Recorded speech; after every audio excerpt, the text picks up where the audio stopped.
Jai Hind. Guys, welcome to Lion Technical Hub. I am Lion Sir, having 30 years of experience in industry, and today we learn about change in supply frequency on torque and speed. तो जब हम supply frequency को हम change करते हैं तो torque और motor की स्पीड पे क्या इफेक्ट पड़ता है उसके बारे में हम सीखेंगे। और उन दोस्तों से जो हमारे चैनल में पहली बार जो है जुड़े हैं तो उनसे रिक्वेस्ट करूंगा कि कृपया आप चैनल को सब्सक्राइब कर लें और वीडियो को कंप्लीट देखिएगा ताकि किसी तरह का आपको इसमें डाउट नहीं होगा। राइट, तो आइए हम शुरू करते हैं कि what effect of frequency will make on torque and speed. Generally हम देखते हैं कि जो बड़े पावर हाउस हैं जहां पर हम बड़ी मात्रा में जो है कि इलेक्ट्रिकल पावर जो है जनरेट करते हैं, जनरली उसमें फ्रीक्वेंसी में चेंजेस नहीं होता है या बहुत ही माइनर होता है। राइट, लेकिन जो हमारे डीजी सेट्स हैं या आप बोल सकते हैं जो हॉस्पिटल्स वगैरह में इमरजेंसी सप्लाई के लिए हम जो डीजी सेट्स यूज करते हैं या गैस टरबाइन यूज करते हैं या शिप के अंदर आपने देखा होगा कि वहां पर जो है जनरेटर्स हैं, जनरली उसमें फ्रीक्वेंसी में काफ़ी ज़्यादा चेंजेस होते हैं अप एंड डाउन्स, और इससे जो है हमारे मोटर्स के ऊपर, एसी मोटर्स के ऊपर क्या फ़र्क पड़ता है उसके बारे में हम आज जानेंगे। राइट, तो जैसा हम जानते हैं कि N इक्वल टू 120F/P, यानी आप बोल सकते हैं कि एक बेसिक फॉर्मूला है स्पीड पता करने के लिए। तो ये फॉर्मूला है 120F/P, जहां पर है N है आपका, that is RPM of motor, RPM of motor, and P equal to number of poles and F equal to है frequency. राइट, तो ये है। लेकिन एक चीज और हम बता दें आपको कि जो होता है हमारे पास स्टार्टिंग टॉर्क होता है, रनिंग टॉर्क होता है एंड मैक्सिमम टॉर्क। तो वो भी मैं आपको बता दूं, जो कि मैं पहले वीडियो में ऑलरेडी मैं इसको काफ़ी डिटेल्स में एक्सप्लेन किया हुआ है। और जो लोग अभी तक हमारे वीडियो को नहीं देखे हैं कृपया जो है आप उसको पहले देख लें, आपको बिल्कुल क्लियर हो जाएगा और ये काफ़ी अच्छी तरह से समझ जाएगा। तो यही हम यहाँ पर थोड़ा सा ब्रीफ दे देते हैं उसका।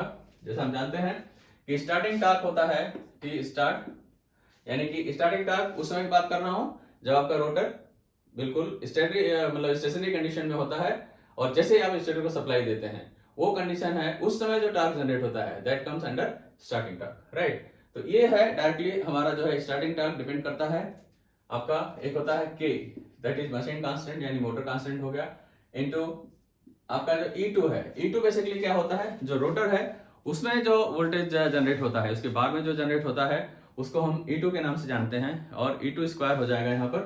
तो E2 square into R2 basically हम जो एक 2 डिनोट कर रहे हैं ये रोटर वोल्टेज की बात कर रहे हैं। राइट, तो इंटू R2 अपॉन यहां पर हो जाएगा R2 है क्या, rotor resistance. Right, rotor resistance यहां पर हो जाएगा प्लस रोटर का रिएक्टेंस यानी X2 का स्क्वायर, R2 का स्क्वायर प्लस X2 का स्क्वायर, यही आपका एम्पीडेंस है। राइट, तो इसको आप लिख सकते हैं this is starting torque.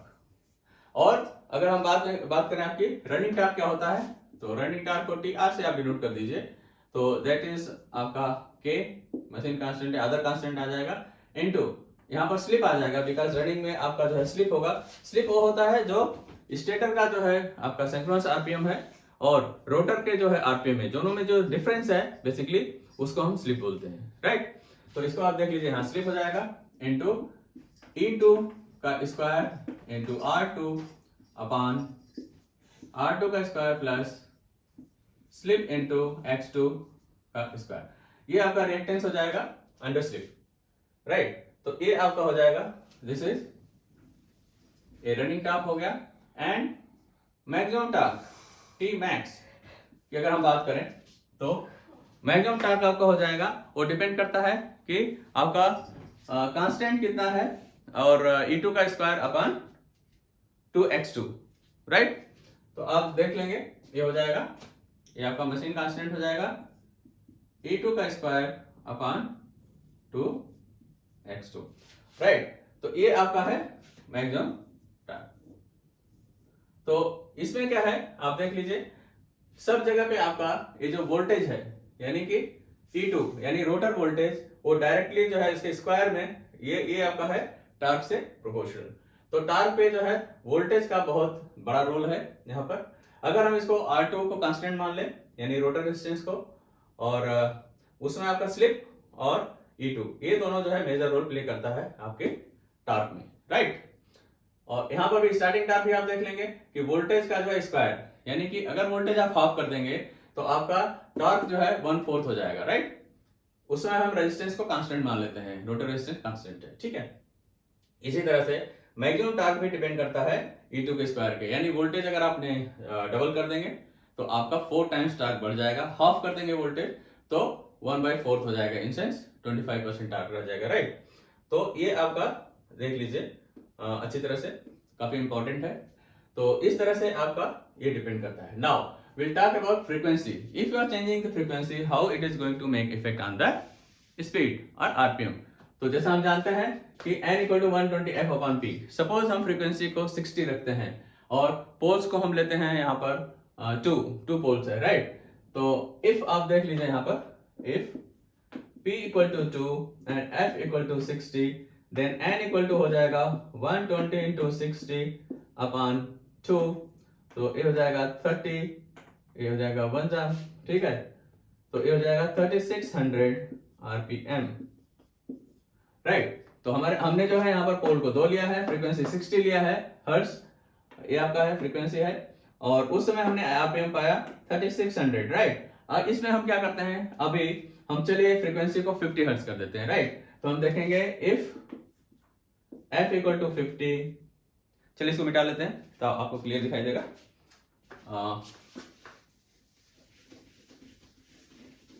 Right, तो अभी हम देखते हैं इफ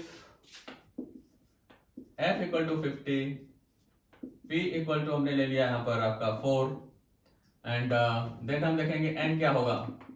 तो हम जानते हैं n = 120 f/p, तो 120 × f हमारा 50 है, तो 50/p कितना है 4, तो आप कट कर दीजिए, 4 3 30, यानी कि आपका बच गया है 1500, राइट।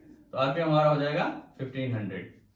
जब आपके नंबर ऑफ पोल 4 होंगे, फ्रीक्वेंसी 50 होगी, तो हमारा आरपीएम 1500 होगा, राइट। अगर हमने इसको पोल को बढ़ा दिया, 8 कर दिया, तो डायरेक्टली ये जो है यहाँ 8 से डिवाइड कर देंगे, ये 750 हो जाएगा। तो हमारा जैसे जैसे नंबर ऑफ पोल हम बढ़ाते हैं, आरपीएम हमारा कम होता है। फ्रीक्वेंसी है अगर हम बढ़ाते हैं तो आरपीएम हमारा ज्यादा होता है, ठीक है। और फ्रीक्वेंसी घटाते हैं तो आरपीएम कम होता है। डायरेक्टली जो है इस फॉर्मूले के ऊपर डिपेंड करता है। ये फॉर्मूला है 120 f/p, राइट। तो मैं उम्मीद करता हूं कि आप जो है इसको समझ चुके होंगे।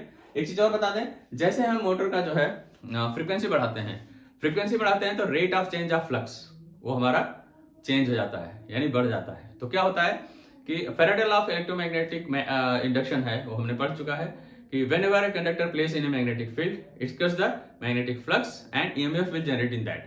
But when the rate of change of flux is more, so more EMF will be generated on the rotor, right? तो हम फ्रीक्वेंसी को जब बढ़ाएंगे तो हमारा जो रोटर पे E2 जो वोल्टेज जनरेट हो रहा था वो भी ज्यादा होगा, और फ्रीक्वेंसी हम कम करेंगे तो E2 वोल्टेज जो जनरेट हो रहा है रोटर पे वो भी कम होगा। और हम जानते हैं कि E2 वोल्टेज जो जनरेट हुआ रोटर का वोल्टेज जो है वो ज्यादा होगा, तो क्या होगा, हमारा जो है करंट ज्यादा फ्लो होगा, मैग्नेटिक फ्लक्स ज्यादा होगा, तो हमारा टॉर्क भी बढ़ जाएगा। और E2 वोल्टेज जब कम जनरेट होगा, यानी कि फ्रीक्वेंसी हमने कम कर दिया तो ये कम जनरेट होगा, तो हमारा टॉर्क भी कम हो जाएगा। ये रिलेशन आपका फ्रीक्वेंसी का, टॉर्क का और स्पीड का, राइट। मैं उम्मीद करता हूं आपको समझ में आ गया होगा। तो अगर समझ में आ गया है तो हमारे चैनल को आप सब्सक्राइब कर लें, ताकि इस तरह के टेक्निकल वीडियोस आपको मिलता रहे। और मिलते हैं अगले वीडियो में। जय हिंद।